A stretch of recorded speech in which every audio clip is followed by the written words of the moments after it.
नमस्कार। आज हम दिल्ली से आई एक थोड़ी चौंकाने वाली खबर पर बात करेंगे। ये मामला है पहाड़गंज इलाके का, जहां एक स्पा सेंटर चल रहा था, लेकिन असल में वो एक कवर था। उसकी आड़ में महिलाओं की तस्करी और अवैध धंधे का एक रैकेट चल रहा था। हमारे पास इस पूरी घटना पर एक न्यूज़ रिपोर्ट है, काफी तफसील से। तो आज हम इसी रिपोर्ट को थोड़ा गहराई से देखेंगे, समझेंगे कि ये सब कैसे सामने आया, क्या तरीके इस्तेमाल हो रहे थे और मतलब इसके क्या मायने हैं। तो चलिए सीधे मुद्दे पर आते हैं। पहाड़गंज दिल्ली का काफी व्यस्त इलाका है, होटल्स, भीड़-भाड़ और वहाँ एक स्पा, जो बाहर से तो बिल्कुल सामान्य लगे, लेकिन उसके पीछे इतना कुछ, ये थोड़ा सोचने पर मजबूर करता है। और देखिए, इस मामले में एक बहुत ही कह सकते हैं अनोखी बात है, टेक्नोलॉजी का रोल। रिपोर्ट ये बताती है कि पुलिस को जो पहली भनक लगी वो से हेल्प नाम की एक ऐप से मिली। हाँ। एक वॉइस एक्टिवेटेड ऐप। किसी ने शायद वहां से मदद मांगी। ये वाकई में बहुत अहम है। आप सोचिए, ऐसी जगहों पर बंद दरवाजों के पीछे जहां पीड़ितों पर पूरा कंट्रोल होता है, बाहर की दुनिया से संपर्क करना वो लगभग नामुमकिन होता है। फोन वगैरह छीन लिए जाते हैं, आने जाने पर पाबंदी होती है। तो ऐसे में से हेल्प जैसी कोई ऐप, जिसे शायद छुपाकर इस्तेमाल किया गया हो, वो एक लाइफलाइन, एक जीवन रेखा बन सकती है। सही बात है।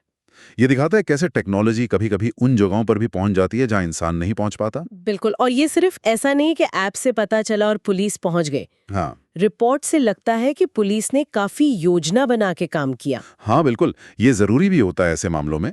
अगर सीधे रेड कर दें तो कई बार आप जानते हैं सबूत मिटा दिए जाते हैं, हाँ, या लोग भाग जाते हैं। या मुख्य लोग पकड़ में नहीं आते। तो पुलिस ने पहले सबूत जुटाने पर ध्यान दिया। रिपोर्ट में लिखा है कि एक डिकॉय कस्टमर भेजा गया। अच्छा, डिकॉय कस्टमर मतलब एक नकली ग्राहक। जी बिल्कुल, एक पुलिस वाला या कोई उनका आदमी ग्राहक बनकर अंदर गया। अच्छा। इसमें तो रिस्क भी होता होगा। हाँ, खतरा तो रहता ही है, खासकर उस व्यक्ति के लिए जो अंदर जा रहा है। हाँ। उसे माहौल समझना होता है, पक्का सबूत चाहिए होता है, जैसे कि पैसे का लेन देन हो रहा है या नहीं, क्या बातचीत हो रही है। और ये सब अपनी पहचान छुपाकर करना होता है। बिल्कुल। लेकिन इसका फायदा ये है कि जब रेड होती है तो पुलिस के पास मजबूत केस होता है। अच्छा, तो डिकॉय कस्टमर ने अंदर से पुष्टि की होगी कि हाँ, यहाँ गलत काम हो रहा है। फिर उसने बाहर टीम को इशारा दिया होगा। और इशारा मिलते जो बाहर टीम इंतजार कर रही थी उसने तुरंत छापा मार दिया, तेजी से, ताकि किसी को संभलने का मौका न मिले। बिल्कुल। और इसका नतीजा भी निकला। रिपोर्ट बताती है कि इस रेड में 6 महिलाओं को वहां से निकाला गया, सुरक्षित। 6 महिलाएं। हाँ, ये संख्या शायद सुनने में कम लगे, पर हर एक जान कीमती है। ये वो महिलाएं थीं जो न जाने कब से वहां फंसी हुई होंगी, जिनका शोषण हो रहा था। तो इन महिलाओं को छुड़ाना तो सबसे बड़ी कामयाबी है इस ऑपरेशन की। अब आगे उनका क्या होगा, क्या सहायता मिलेगी, ये देखना होगा। और रिपोर्ट ये भी कहती है कि स्पा की मैनेजर को गिरफ्तार कर लिया गया है। जी। तो क्या मैनेजर की गिरफ्तारी से मामला खत्म हो जाता है, या ये बस एक कड़ी है? नहीं, आमतौर पे ये खत्म नहीं होता। मैनेजर अक्सर एक मोहरा होती है, मतलब पूरा रैकेट नहीं। ये गिरफ्तारी जरूरी है, पर ये जांच का अंत नहीं है। अच्छा। ये शायद शुरुआत है। अब पुलिस मैनेजर से पूछताछ करेगी, पता लगाने की कोशिश करेगी कि इस रैकेट में और कौन कौन शामिल हैं, मालिक कौन है, क्या ये किसी बड़े नेटवर्क का हिस्सा है, इन महिलाओं को यहाँ कौन लाया, कैसे लाया, ये सब सवाल अब उठेंगे। हाँ, और रिपोर्ट इस पर भी कुछ बताती है कि उन्हें लाया कैसे गया था। तरीका वही पुराना जाना पहचाना लगता है, नौकरी का लालच, पैसों का लालच। बिल्कुल, ये ह्यूमन ट्रैफिकिंग का, मानव तस्करी का एक क्लासिक तरीका है। जो तस्कर होते हैं वो अक्सर ऐसी जगहों को टारगेट करते हैं जहां बेरोजगारी है, गरीबी है। वो दिल्ली जैसे बड़े शहरों में अच्छी नौकरी, अच्छी तनख्वाह, आराम की जिंदगी, ऐसे सपने दिखाते हैं। कभी प्लेसमेंट एजेंसी बनकर, तो कभी सीधे ही लड़कियों या महिलाओं को बहला फुसलाकर ले आते हैं। और एक बार वो दिल्ली या किसी बड़े शहर में आ गईं, तब फिर असलियत सामने आती होगी। हाँ बिल्कुल। उन्हें बंधक बना लेना, फोन छीन लेना और फिर इस धंधे में धकेल देना, सोचकर ही अजीब लगता है कि कैसे उम्मीदें लेकर निकली होंगी वो। बिल्कुल। और ये सिर्फ नौकरी का ही नहीं होता है, कई बार प्यार का नाटक, शादी का झांसा, ऐसे भी तरीके इस्तेमाल होते हैं। ये लोग बहुत शातिर होते हैं। रिपोर्ट ये भी बताती है कि ये महिलाएं अलग-अलग राज्यों से लाई गई थी। अच्छा। हाँ, जो इशारा करता है कि ये नेटवर्क शायद कई राज्यों तक फैला हो सकता है। और एक बात जो रिपोर्ट में है और वो चिंता बढ़ाती है कि ये कोई पहला मामला नहीं है दिल्ली में। पहले भी स्पा, मसाज पार्लर या प्लेसमेंट एजेंसी की आड़ में ऐसे रैकेट पकड़े गए हैं।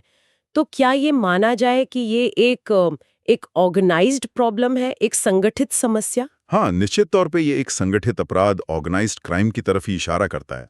देखिए, एक अकेला इंसान या सिर्फ एक मैनेजर इतना बड़ा रैकेट नहीं चला सकता, लंबे समय तक तो बिल्कुल नहीं। सही बात है। इसमें कई लोग शामिल होते हैं। गांवों से लड़कियों को लाने वाले एजेंट होते हैं, उन्हें शहर तक पहुंचाने वाले ट्रांसपोर्टर होते हैं, फिर उन्हें कंट्रोल करने वाले, बंधक बनाने वाले लोग होते हैं, ग्राहकों का इंतजाम करने वाले होते हैं, और इन सबके ऊपर वो लोग जो सारा मुनाफा कमाते हैं। सरगना ये एक पूरी सप्लाई चेन जैसा काम करता है। मतलब स्पा तो बस सामने का चेहरा है, पीछे पूरी एक मशीनरी काम कर रही है, और पुलिस के लिए इन सब तक पहुंचना ये तो बहुत मुश्किल काम होगा। बहुत मुश्किल, बहुत ज्यादा। जैसा मैंने कहा, ये नेटवर्क कई लेयर्स में काम करता है, और अक्सर एक लेयर वाले को दूसरे की पूरी जानकारी नहीं होती। जो मेन सरगना है वो तो बिल्कुल पर्दे के पीछे रहता है। फिर सबूत जुटाना, गवाह तैयार करना, ये भी बहुत मुश्किल है। पीड़ित अक्सर डरे हुए होते हैं, उन्हें धमकाया जाता है, कई बार लोकल लेवल पर मिलीभगत का भी शक होता है। हाँ, ये भी हो सकता है। तो पुलिस को सिर्फ इस बात तक ही नहीं रुकना होगा, उन्हें पूरे नेटवर्क को समझना होगा, उसकी जड़ तक जाना होगा। तो अगर हम इस पूरी घटना को समेटें तो मुख्य बातें क्या निकल कर आती हैं? देखिए, पहली बात तो अपराध का तरीका, कितना धोखा है उसमें। रोजगार का सपना दिखाकर शोषण के जाल में फंसाना। हाँ। दूसरी बात, टेक्नोलॉजी का रोल। से हेल्प ऐप ने यहां मदद की, तो तकनीक बचाव का रास्ता भी बन सकती है। तीसरी बात, ये शायद एक बड़े संगठित अपराध का हिस्सा है जो समाज में काफी अंदर तक फैला हो सकता है। और चौथी बात, पुलिस की कार्रवाई।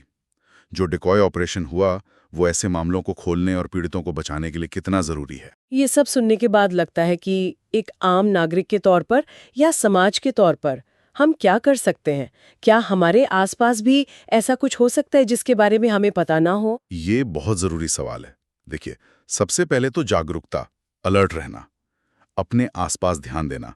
अगर कोई जगह, चाहे वो स्पा हो, पार्लर हो, कोई एजेंसी हो, अगर वहां कुछ संदिग्ध लगे, कुछ असामान्य दिखे, जैसे क्या? जैसे मान लीजिए बहुत देर रात तक खुला रहना, अजीब तरह के लोगों का आना जाना, वहां काम करने वाले लोग अगर डरे सहमे या परेशान दिखें, तो पुलिस को खबर देना ये एक जिम्मेदारी बनती है। और दूसरा, लोगों को, खासकर युवाओं को, लड़कियों को, नौकरी के जो बहुत लुभावने ऑफर आते हैं उनके बारे में सावधान रहने की जरूरत है।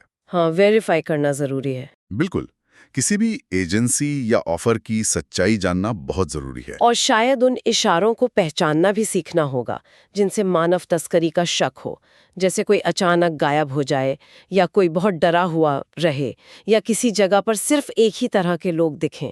हाँ बिल्कुल, ये छोटे छोटे संकेत हो सकते हैं। और इसके अलावा जो प्रशासन है, पुलिस है, उन्हें भी ऐसी जगहों का रेगुलर इंस्पेक्शन करना चाहिए, औचक निरीक्षण। हाँ, सरप्राइज चेक्स। बिल्कुल, नियमों को सख्ती से लागू करना होगा। लाइसेंस देते वक्त ज्यादा सावधानी बरतनी होगी। तकनीक पर वापस आते हैं। जी। से हेल्प ऐप ने तो मदद की, क्या इस तरह की और टेक्नोलॉजी या उपाय हो सकते हैं जो मदद कर सके? हाँ, हो सकते हैं। कई तरह की हेल्पलाइन हैं, पैनिक बटन वाले ऐप्स हैं। ऐसी टेक्नोलॉजी है जो लोकेशन ट्रैक करने में मदद कर सकती है। लेकिन सबसे जरूरी है इन सब के बारे में जानकारी फैलाना। सही बात है। ताकि जिन्हें जरूरत हो उन्हें पता तो हो कि ऐसी मदद मौजूद है और उसे इस्तेमाल कैसे करना है। स्कूल, कॉलेज में, कम्युनिटी लेवल पर ये जानकारी देना बहुत अहम है। टेक्नोलॉजी तभी काम आएगी जब लोग उसे जानेंगे और इस्तेमाल कर पाएंगे। हाँ, ये बात तो है। टेक्नोलॉजी होना एक बात है और उस तक पहुंच होना बिल्कुल दूसरी। ये पहाड़गंज वाला मामला वाकई बहुत कुछ सोचने पर मजबूर करता है।